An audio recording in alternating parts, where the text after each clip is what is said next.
बिस्मिल्लाहिर्रहमानिर्रहीम। 8th class के लिए इंग्लिश की एक बहुत अच्छी खूबसूरत सी कहानी पेश खिदमत है। आइए सबसे पहले हम देखते हैं इस कहानी का नाम क्या है। इसका नाम है little spook of Spook Hall. ठीक है, देखते हैं इसमें क्या लिखा है और सारी क्या बातें हैं और इसके मायने क्या हैं। हम कोशिश करेंगे कि कहानी पढ़ने के साथ साथ ही इसके मायने तलाश कर लें। ठीक है, तो तस्वीर तो आप देख रहे हैं, बड़ी अजीब व गरीब सी है। यहाँ पर एक बहुत ही खौफनाक बिल्ली नज़र आ रही है और ये तो एक जिन नज़र आ रहा है, जिन। ठीक है, और ये कोई घर है बहुत डरावना सा।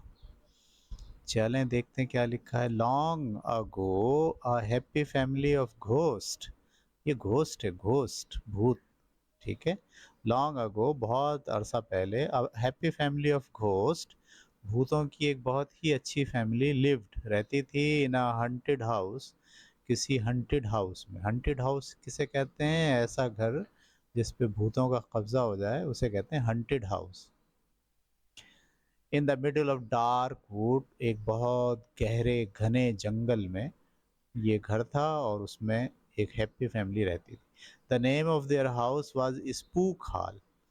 तो उस घर का जो नाम था वो क्या था? स्पूक हॉल था। Near by were a few cottage and a church. करीब ही वहाँ पर कुछ लकड़ी के मकानात भी थे और एक चर्च भी था। It was the quietest and loneliest village. ये सबसे ज़्यादा खामोश और सबसे ज़्यादा अलग थलग गांव था इन द लैंड, ज़मीन पर, या उस देहात में या उस इलाके में। There were 4 ghost in the family. उस फैमिली में 4 घोस्ट थे। Mummy and daddy Spook. ठीक है, उनका नाम था, एक मम्मी एक डैडी, वो भी स्पूक है, little Spook and old granny grown. Granny उनकी दादी अम्मा होंगी, उनका नाम है granny grown. Granny grown spend हर टाइम निटिंग कॉबवेब सॉक्स। जो उनकी दादी अम्मा थी वो अपना सारा वक्त गुजारती थी बुनने में, मकड़ी के जाले से सॉक्स के बुनने में। फॉर द फैमिली, फैमिली के लिए, यानी मकड़ी का जाला ऊन की जगह इस्तेमाल करके वो अपनी फैमिली के बच्चों के लिए मौजे बुनती थी।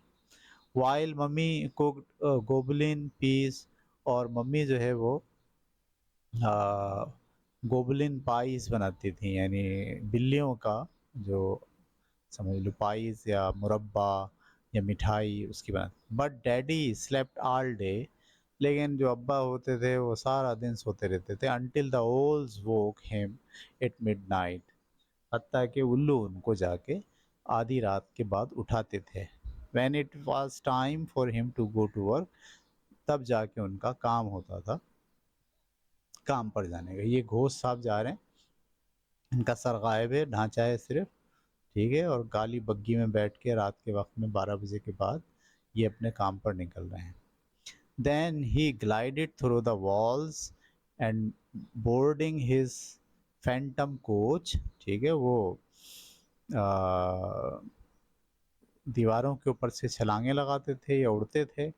बोर्डिंग हिज फैंटम कोच, अपनी कोच को, ये जो कोच है तेज़ भागने वाली, ठीक है, which was pulled by a team of 4 horses, जो 4 घोड़े जिसको खींचा करते थे। He hurried off to the cross road, वो जल्दी से पहुंच जाते थे चौराहे पर।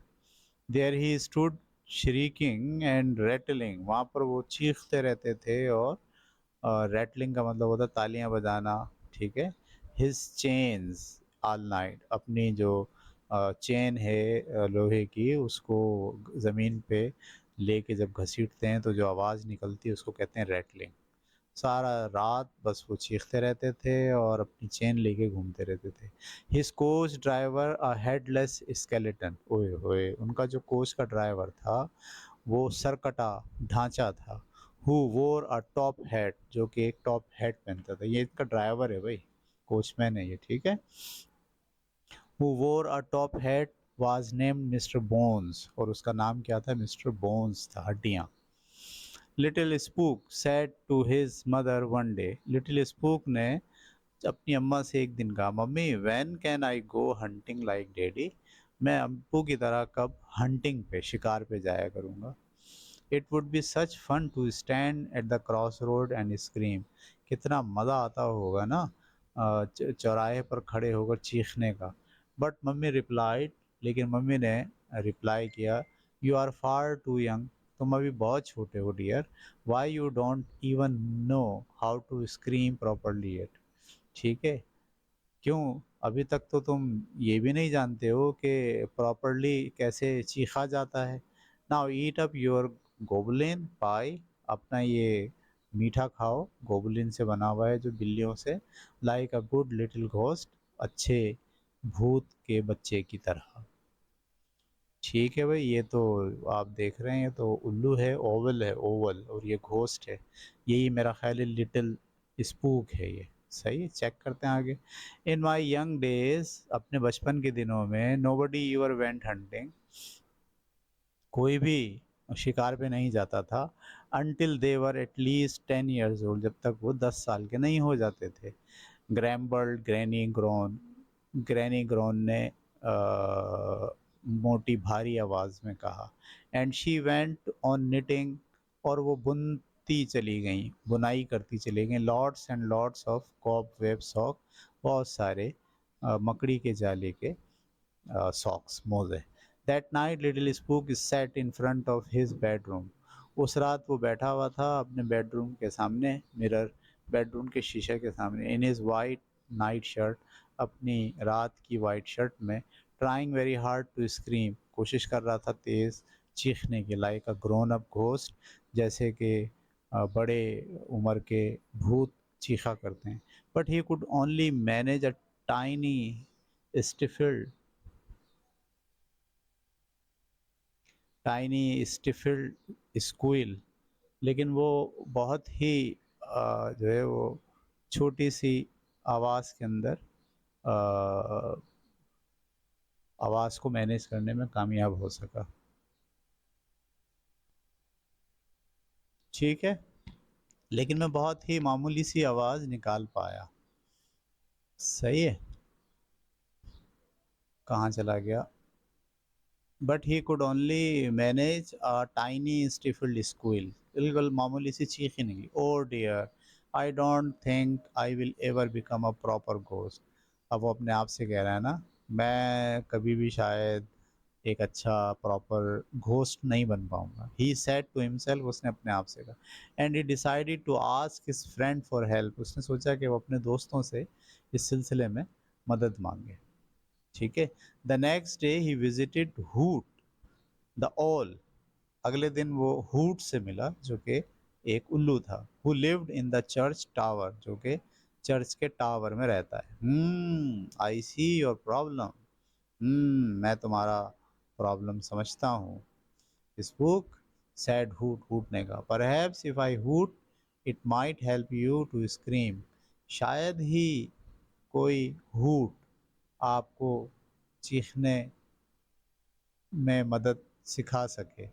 आई will be over at Spook Hall tonight, I will be over यानी मैं ऊपर रहता हूँ स्पूक हॉल के रात में। So we can try then, मैं आज रात वहाँ आ जाऊँगा, लिहाजा हम दोनों मिलके कोशिश करेंगे। Next Spook asked Karloff the monster cat, अगली जो चीज़ थी उससे स्पूक ने कहा, जिसका नाम कार्लॉफ था, ये एक बहुत ही ख़तरनाक बिल्ली थी। ठीक है, देवमालाई बिल्ली। Who was kind hearted but very ugly, दिल तो उसका बड़ा अच्छा था लेकिन थी वो बहुत बदसूरत। To come and miaow and howl, कि वो भी आए और म्याऊ करे और हॉल करे, रोती है ना बिल्लियाँ रात को, उसको कहते हैं हॉल। श्योर सेट कार्लोफ, ठीक है मैं आऊँगी, कार्लोफ ने। I will see you tonight, मैं भी तुम्हें आज रात को मिलती हूँ। ठीक है। माई योल्स आर बाउंड टू हेल्प, ठीक है, माई योल्स आर बाउंड टू हेल्प, मेरा जो चीखना होगा, रोना होगा, शायद वो तुम्हें मदद करे। Then he set off to find Monty the invisible mouse, फिर वो ढूंढने निकल गया मॉन्टी को, जो कि एक ना दिखाई देने वाला चूहा था। नो वन एक्चुअली यूर सा मॉन्टी, किसी ने भी आज तक मॉन्टी को दरअसल देखा ही नहीं था। बट यू ऑलवेज न्यू, लेकिन आप हमेशा जान जाते हैं, व्हेन ही वाज अराउंड, जब आपके इर्द गिर्द हो, बिकॉज ही वोर टाइनी वेलिंगटन बूट्स, क्योंकि वो बहुत ही छोटे छोटे से वेलिंगटन के जूते पहना होता है, which made a dreadful noise, जो एक बहुत ही ख़तरनाक आवाज़ निकालते हैं, as he ran along the floor board, जब वो फर्श के ऊपर तेज़ी से भागता है। उसको भी कहा तो उसने कहा yes I will come too, मैं भी आऊँगा, said Monty Montaini, and I will do my squeak, और मैं भी अपनी चीख साथ में मिला दूंगा। I have got the loudest squeak in the world, मेरी चीख तो दुनिया में सबसे ज़्यादा तेज़ है। तीनों पहुंच गए भाई। चूहा नज़र नहीं आ रहा, नज़र इसलिए नहीं आ रहा कि वो इनविजिबल है, ठीक है, वो भी कहीं यहाँ है, कहीं ना कहीं होगा, सही है, लेकिन वो इनविजिबल है। ये ऑल है, ये स्पूक है, और ये बिल्ली है, ठीक है। बिल्ली का क्या नाम था? Car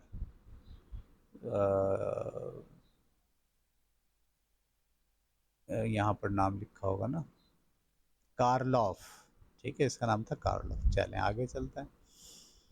that night they all met at the big tree, उस रात फिर वो मिले बड़े दरख्त के पास, in the grounds of Spook Hall, Spook Hall के ग्राउंड में।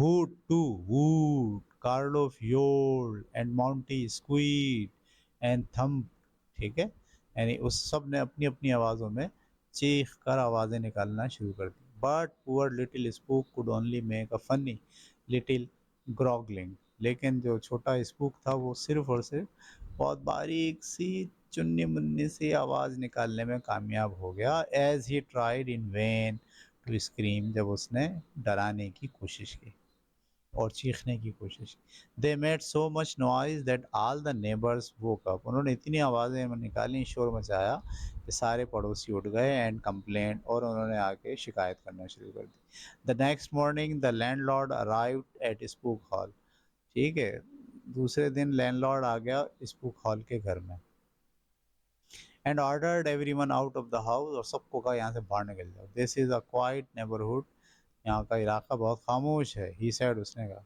We can't have all this noise, हमें यहाँ शोर पसंद नहीं है। You will all have to go, सबको चले जाना चाहिए। So all the family except little Spook and his friends who hide in the attic, सारी फैमिली चली गई सिवाय लिटिल स्पूक के और उसके दोस्तों के, क्योंकि वो अलमारी में छुप गए थे। Drove off in the Fenton coach, उनको फेंटन कोच में बिठा के भगा दिया गया। Boo hoo cried Mummy Spook, Mummy Spook ने चिल्ला कर कहा, what is to become of my little Spook, मेरे छोटे स्पूक का क्या होगा। लेफ्ट ऑल अलोन, जो अकेला रह गया है।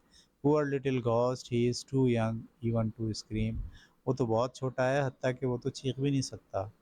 Not long afterwards Mister Gubbins, a new tenant, arrived at the hall, थोड़े दिनों के बाद नए रहने वाले, उनका नाम गुबिन्स था, वो नए मालिक किराएदार थे, अराइव्ड एट द हॉल, उसमें रहने के लिए। आई will try the place for just one night, मैं इस जगह को एक रात चेक करूँगा, and if I like it I will stay, अगर मैं यहाँ मुझे पसंद आया तो मैं यहाँ रहूँगा। ही टोल्ड द लैंडलॉर्ड, उसने लैंडलॉर्ड से कहा। अब ये इंसान है और पीछे वो लोग सारे भूत हैं।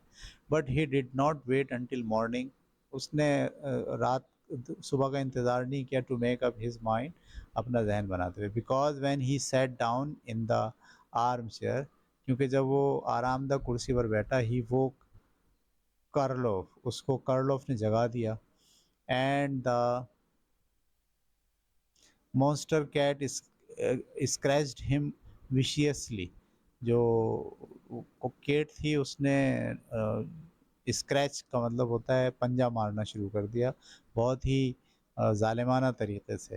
हेल्प, उसने पुकार के कहा, मिस्टर गबिन्स ने पुकार के कहा, help, as he ran out of the house, जब वो घर से बाहर भागा। It is a vampire cat, ये तो जो है वो खून पीने वाली कैट है। He ran into the garden, वो गार्डन में भागा, out of the front gate, अगले दरवाजे से, and was never seen again, और दोबारा कभी नहीं आया। ठीक है, चलो भाई अब तो। The next day the land Lord brought in old mister and Mrs gamete, अगले दिन वहाँ पर एक और रहने के लिए मिस्टर और मिसिस गैमिट आ गए। We will give the place a try for one night, हम एक दिन रह कर देखेंगे, इफ़ यू लाइक इट, अगर हमें पसंद आया वी विल स्टे, तो हम रुकेंगे। दे सेड, उन्होंने कहा, just as the clock struck midnight, जैसे ही रात के 12 बजे, Monty bit Mrs Gammit's toe, Monty जो चूहा था उसने उनके अंगूठे को काट लिया। हेल्प हेल्प स्क्रीम्ड, चिल्लाकर कहा गैमिट ने। द हाउस इज हंटेड, ये हाउस तो भूतों वाला है। They rushed outdoors in their night shirt, वो रात के कपड़ों में तेजी से भाग निकले। And were never seen again, और फिर वो वहाँ कभी दिखाई नहीं दिए। The next person to arrive at Spook Hall was the very fat man. अब अगला जो आदमी आया वो बहुत ही मोटा आदमी था, उसका नाम था Mr Blob. I will try sleeping here just this once, मैं यहाँ कोशिश करूँगा एक रात सोने की, said Mr Blob, and if I like I will stay, अगर मुझे पसंद आया तो मैं रहूँगा। That night Mr Blob went to bed and was soon snoring, snoring का मतलब खराटे लेने लग गए, very loudly. The sound of his snoring got louder, उनके खराटों की आवाज़ तेज़ होती चली गई, एंड लाउडर, और तेज़ होती चली गई। Until the whole house was shaking, हत्ता कि पूरा घर कांपने लग गया। Poor little Spook and his friends became so annoyed, वो बेचारे स्पूक और उसके छोटे छोटे दोस्त इतने परेशान हो गए that they decided to wake him, कि उन्होंने कोशिश फैसला कर लिया कि इसको उठा देते हैं। फर्स्ट दे पिंच्ड हिम, पहले उन्होंने उसको नोचा, एंड टिकल्ड हिज टो, और उसके अंगूठे को, पैर के अंगूठे को मोड़ना शुरू किया। Then Karloff the cat hid under the bed, Karloff bed के नीचे छुप गई, एंड योल्ड, और उसने वहाँ जाके रोना शुरू कर दिया। While Monty the mouth jumped up and down, वो ऊपर नीचे उछलता रहा, on the Idar down in his big heavy boots, अपने बड़े बड़े बूट को पहन के जब वो इधर से उधर टहलने लगा।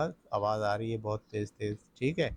But still Mr Blob just went to snoring, लेकिन इन सब के बावजूद मिस्टर ब्लॉब सिर्फ खराटे लेते चले गए।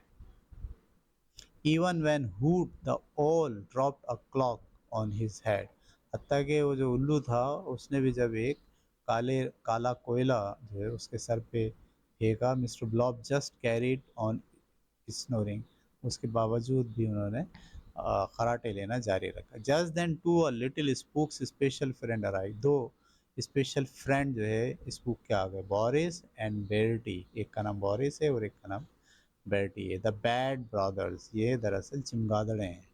Who lived in the church belfry, जो कि चर्च की चुमनी में रहते थे। They pulled Mister Blob's whiskers, उन्होंने रज़ाई जो है वो खींची, एंड टेंगल्ड हिज हेयर, और उसके बालों को नोचने लग गए। But even they could not wake him, लेकिन वो उसको अभी भी नहीं उठा सके। वाह भैया वाह, क्या आदमी है ये, सोए जा रहा है। Finally, बिल आखिर little spook decided to look into the first aid cabinet for some sticking plaster, फिर उसने फैसला किया कि वो कैबिनेट में जाके फर्स्ट एड बक्स निकाले जिसमें दवाएं वगैरह होती है, और उसमें प्लास्टर देखे to cover up Mister Blob's mouth, ताकि उसका मुंह बंद कर सके। But instead he discovered a large box of pills marked screaming pills, लेकिन उसकी जगह पर उसको एक और बड़ी सी गोली नज़र आई जिसके ऊपर लगा हुआ था, लिखा हुआ था स्क्रीमिंग पिल्स, चीखने वाली गोली। ठीक है, कौन सी गोली? चीखने वाली गोली। And in smaller letter underneath was printed for ghost with sore throat, और लिखा हुआ था ये उन घोस्ट के लिए है जिनका गला बैठा हुआ है। Take only one at a time, एक वक्त में सिर्फ एक खानी है। लिटिल स्पूक सालूड अ पिल, उसने एक गोली निगल ली, एंड देन सडनली, और फिर अचानक, he gave out a squeak, उसने खूब धाड़ मारना शुरू कर दी। Then taking a second pill, तो फिर दूसरी पिल खा ली। He discovered he could squeal, उसने देखा कि वो आवाज़ अब तेज़ निकालने के काबिल हो गया। And when he swallowed a third pill, और जब उसने तीसरी गोली भी खा ली, एंड ओपन हिज माउथ, और फिर जब अपना मुंह खोला, he screamed at the top of his voice, तो वो अपनी तेज़ तरीन आवाज़ से चीखा, right into the Mister Blob's ear, कान में Mister Blob. It was the loudest scream anyone at Spook Hall had ever heard, ये सबसे बड़ी चीख थी जो किसी ने स्पूक हॉल में इससे पहले सुनी थी। It was so loud that it brought down the ceiling. इतनी तेज़ आवाज़ थी कि उससे छत जो है वो गिर पड़ी। And broke all the Windows, और सारी खिड़कियां जो है वो टूट गईं। It below mister blob and his bed, उसने मिस्टर ब्लॉब के को बिस्तर को भी उड़ा के रख दिया, right out of the window, खिड़की से बाहर, and sent him flying through the air, और वह हवा में बिस्तर समेत उड़ने लगे। The scream chased the bed over the church tower, scream ने पीछा किया चर्च के टावर तक उस बैट का, above the tallest tree and higher into the sky, और सबसे ऊंचे दरख्त तक भी वो चीख पहुंची और फिर आसमान तक चली गई। अब it sword until it finally landed on the moon, वो इतनी ऊपर चली गई, इतनी ऊपर चली गई कि बिलाखिर वो चांद तक पहुंच गई। But Mister Blob still just snored and snored, लेकिन मिस्टर जो ब्लॉब थे वो अभी तक खर्राटे ले रहे थे और खर्राटे ले रहे थे। ठीक है। Then the scream turn round and made for home blowing, फिर वो जो चीख थी वो वापस घूमी। ठीक है। और मेड फॉर होम, घर की तरफ पलटी। ब्लोइंग द विलेज, विलेज वालों की तरफ, village police man of his bicycle and knocking down all the chimneys, उसने बाइसिकल वाले को भी मार गिराया, और सारी जो चिमनियाँ थी जिसमें से धुआं निकलता है उनको भी जो है वो मार गिराया। It rush through the Windows of Spook hall, फिर ये घूमती हुई वापस स्पूक हॉल की खिड़कियों से वापस वायरल वाइन गोल घूमती हुई आवाज़ की तरह, हरीड अप द स्टेयर्स, सीढ़ियों तक आई, थ्रू ऑल द बेडरूम, फिर सारे बेडरूम्स में घूमी, आउट ऑफ अ विंडो, ठीक है, खिड़की से निकली, अक्रॉस द बैटलमेंट्स, ठीक है, then fell deep down into the dungeons and the never heard again, वो घूमती घामती कुएं के अंदर और फिर जो गंदगी है उसमें चली गई, और फिर कभी उसको दोबारा सुनाई नहीं दिया। हुर्रे! या खुश हो गया, वाह भाई वाह, सैड हूट, हूटने का, the all and all the other, सब ने यही कहा, nobody will ever want to sleep in Spook Hall after this, आप कोई भी स्पूक हॉल में सोने की कोशिश नहीं करेगा। एंड नोबडी एवर डिड, वाकई किसी ने ऐसा किया भी नहीं। So the Spook family move back into Spook Hall, Spook की फैमिली वापस जो है वो स्पूक हॉल में आ गई, arriving by the Fenton coach, वो उसी फेंटन कोच में बैठकर वापस आए। That night as the clock struck one, उसी रात जब घड़ी ने 1 बजाया, they held a house warming party, उन्होंने वापस पार्टी की, सेलिब्रेट देयर रिटर्न, अपने वापस आने को सेलिब्रेट किया। There was a huge goblin pie to eat, वहाँ बड़ा बहुत अच्छा मज़ेदार सा गोबलिन पाई बनाया गया खाने के लिए। And lots of moonbeam wine to drink, और जो चांद की रोशनी की जो शराब थी वो भी पी गई। And they all began to dance, और वो सब लोग डांस करने लगे। The bad brothers flitted through the air, वो अपने पैरों को फड़फड़ाते रहे दोनों भाई। मॉन्टी द इनविजिबल, और जो मॉन्टी इनविजिबल था, mouse jumped up and down on the floor in his Willingdon boots, अपने विलिंगटन के जूते पहन के ऊपर नीचे उछल रहा था।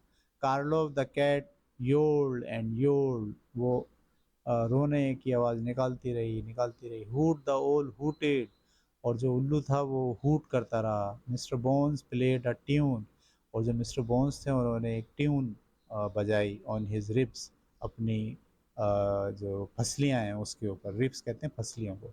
Granny Groan clicked her knitting needles and groaned happily, उन्होंने अपनी जो बुनने वाली सलाइयाँ थीं वो नीचे रख दी, और वो भी तेज़ खुशी से गरजने लगी। मम्मी स्पूक क्राइड जॉयफुली, और उनकी जो अम्मा थी वो भी खुशी से चिल्लाने लगी। And daddy Spook shrieked and rattled his chain, और वो भी चीखने लगे और अपनी जंजीरों को ज़मीन से बजाने लगे। But the loudest श्रीक of all came from the little spook, लेकिन सबसे ज़्यादा जो तेज़ आवाज़ निकली वो दरअसल किसकी निकली, लिटिल स्पूक की। और he had learn to scream at last, क्योंकि वो अब स्क्रीम करना, चीखना सीख गया था। And while everyone else danced and sang, और जब सारे लोग डांस कर रहे थे और गा रहे थे, little spook just screamed and scream for Joy, उस वक्त वो सिर्फ और सिर्फ खुशी से चीखे जा रहा था मुसलसल। He was the happiest ghost in the land. अब वो उस ज़मीन का, उस जगह का सबसे खूबसूरत खूब मतलब जिसको खुश खुश हैप्पीएस्ट का मतलब खुश रहने वाला भूत बन गया। ठीक है प्यारे बच्चों, ये था जनाब आपका कहानी। बड़ी अजीबोगरीब सी कहानी, ये भूतों की फैमिली की कहानी है, इंसानों की फैमिली की नहीं है, इसलिए थोड़ी सी अजीब सी लगेगी। चलें अब हम इस कहानी को आवाज़ में सुनते हैं, नेटिव साउंड के अंदर, ठीक है। Little Spook of Spook Hall.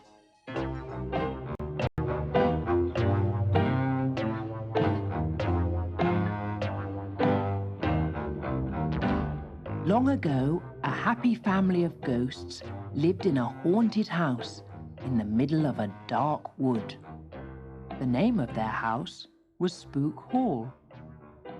Nearby were a few cottages and a church. It was the quietest and loneliest village in the land.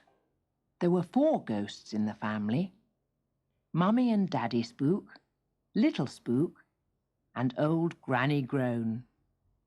Granny Groan spent her time knitting cobweb socks for the family, while Mummy cooked goblin pies.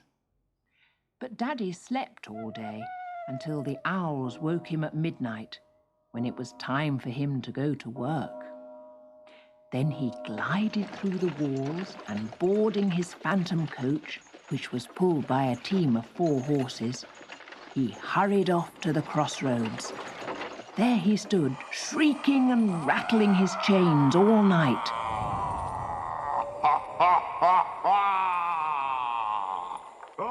His coach driver, a headless skeleton who wore a top hat, was named Mr. Bones. Little Spook said to his mother one day, "Mummy, when can I go haunting like Daddy? It would be such fun to stand at the crossroads and scream." But Mummy replied, "You're far too young, dear. Why, you don't even know how to scream properly yet. Now eat up your goblin pie like a good little ghost." In my young days, nobody ever went haunting until they were at least 10 years old, grumbled Granny Groan. And she went on knitting lots and lots of cobweb socks. That night, Little Spook sat in front of his bedroom mirror in his white nightshirt, trying very hard to scream like a grown-up ghost. But he could only manage a tiny, stifled squeal. "Oh, dear, I don't think I'll ever become a proper ghost," he said to himself. And he decided to ask his friends for help. The next day, he visited Hoot the Owl, who lived in the church tower. "I see your problem, Little Spook," said Hoot. "Perhaps if I hoot, it might help you to scream.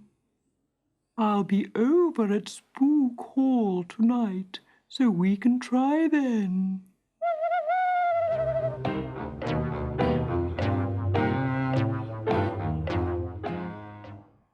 Next, Spook asked Karloff the monster cat, who was kind-hearted but very ugly, to come and meow and howl.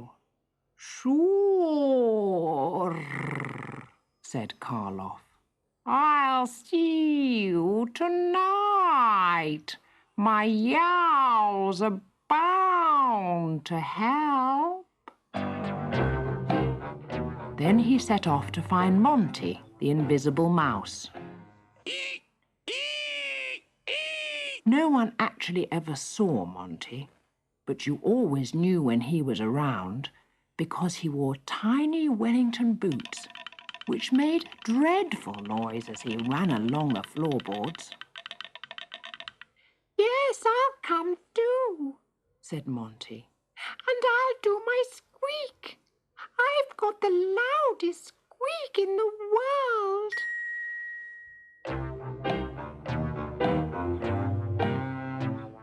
That night, they all met at the big tree in the grounds of Spook Hall. Hoot toowood, Karloff yowled, and Monty squeaked and thumped. But poor little Spook could only make a funny little gurgling sound as he tried in vain to scream.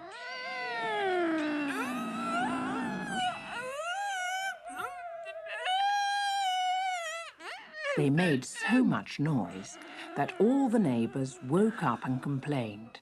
The next morning, the landlord arrived at Spook Hall and ordered everyone out of the house. "This is a quiet neighbourhood," he said. "We can't have all this noise. You'll all have to go." So all the family, except little Spook and his friends, who hid in the attic, drove off in the phantom coach. "Boo-hoo!" cried Mummy Spook. "What's to become of my little Spook? Left all alone. Poor little ghost. He's too young even to scream." Not long afterwards, Mr. Gubbins, a new tenant, arrived at the hall. "I'll try the place for just one night, and if I like it, I'll stay," he told the landlord. But he did not wait until morning to make up his mind, because when he sat down in the armchair, he woke Karloff, and the monster cat scratched him viciously. "Help!" Yelled Mr. Gubbins as he ran out of the house. "It's a vampire cat!" He ran into the garden, out of the front gate, and was never seen again. The next day, the landlord brought in old Mr. and Mrs. Gammett. "We'll give the place a try for one night, and if we like it, we'll stay," they said. Just as the clock struck midnight, Monty bit Mrs. Gammett's toe. "Help! Help!" Screamed the Gammets. "The house is haunted!" They rushed out of doors in their nightshirts and were never seen again. The next person to arrive at Spook Hall was a very fat man named Mr. Blob. "I'll try sleeping here just this once, said Mr. Blob. and if I like it, I'll stay." That night, Mr. Blob went to bed and was soon snoring very loudly. The sound of his snoring got louder and louder until the whole house was shaking.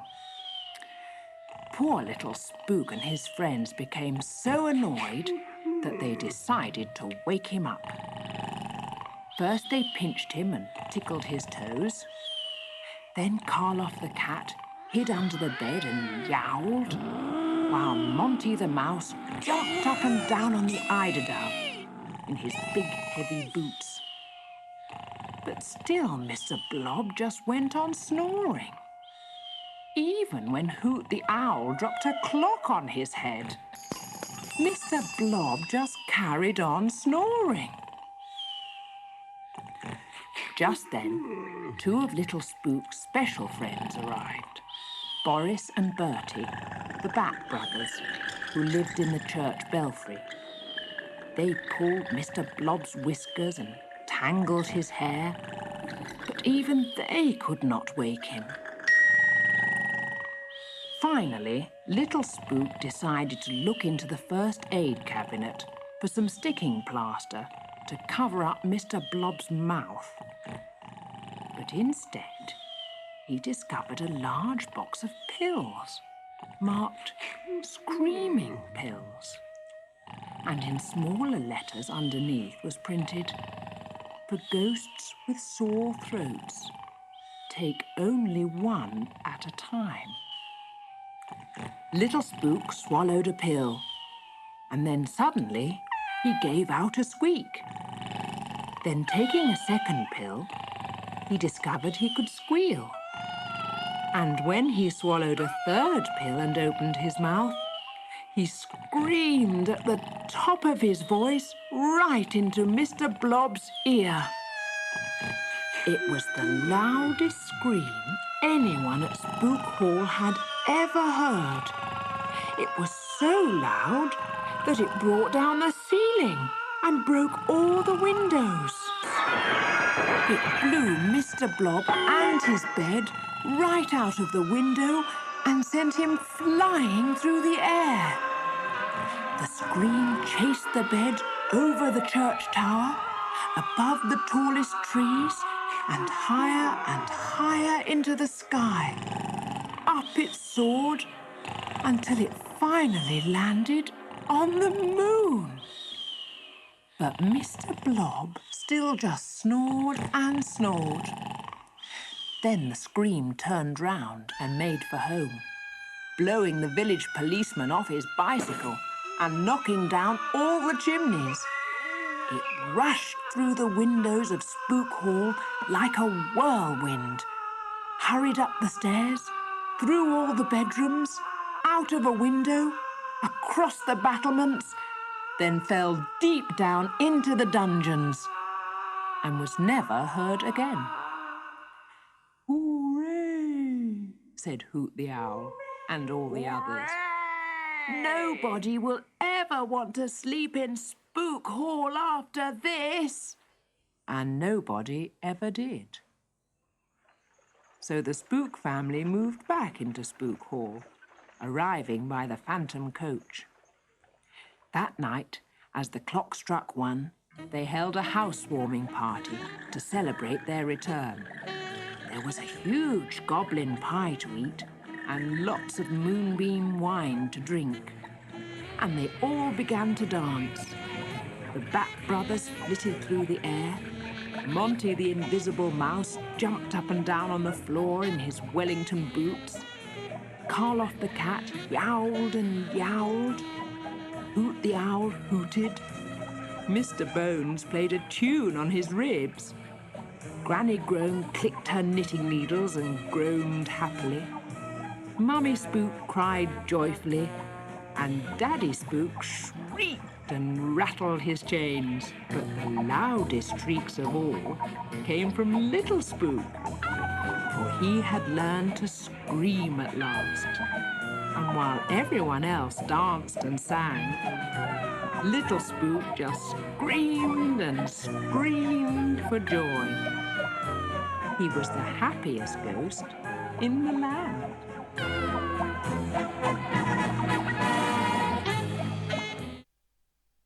ठीक है, बड़ी ज़बरदस्त कहानी थी। Sound में तो बहुत अच्छा लगा सुनने में, क्योंकि साउंड के अंदर सुनने के दौरान हमारे जहन में वो सारी तस्वीरें भी खुद ब खुद चलना शुरू हो गई जो इस कहानी में मौजूद थी।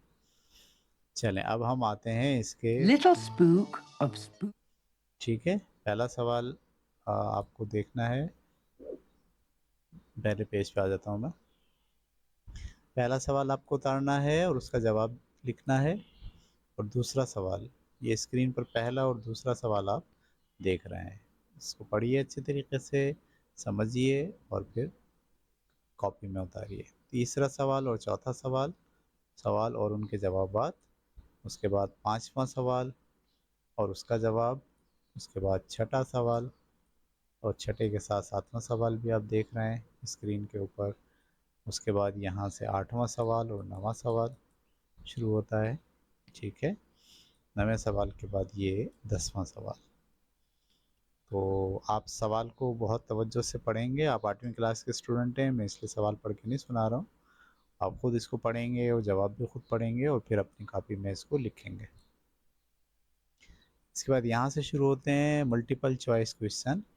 पहला सवाल आपको कॉपी में उतारना है और 4 जवाबात में से जो जवाब बिल्कुल सही है वो अपनी कॉपी में लिखना है, ठीक है। उसके बाद ये दूसरा MCQs, दूसरे MCQs के बाद फिर यहाँ से शुरू होता है तीसरा MCQ, ठीक है। उसके बाद फिर ये आपका चौथा MCQs और चौथे के साथ ये 5वां MCQs, ठीक है। स्क्रीन को आप रोकते जाएं, पॉज करते जाएं और सवाल उतारते जाएं और सवाल के जो दुरुस्त जवाब हैं वो भी आप लिखते चले जाइए।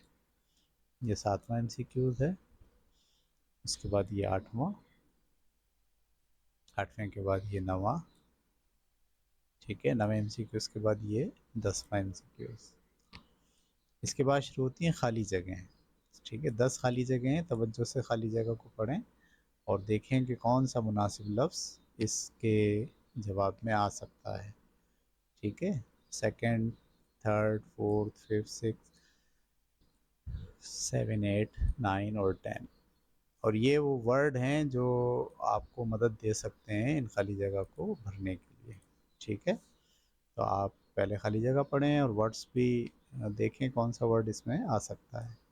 यहाँ से शुरू होते हैं आपके ट्रू और फॉल्स। हर जुमला आपको अपनी कॉपी में लिखना है और बताना है कि जुमला सही है या गलत है। अगर सही है तो उसके सामने ट्रू लिख देंगे और अगर गलत है तो उसके सामने फॉल्स लिख देंगे।